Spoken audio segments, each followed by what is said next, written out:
Биз ушинтип экологиябызды сактайбыз.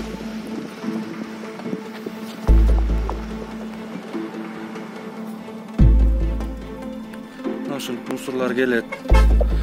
10 мүнөт сайын бирден машина келип турат.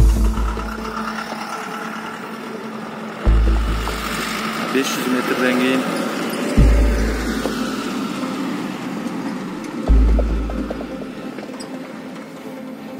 метр аралыкта ипподромубуз жайгашкан. Кыргызстандын жүзү.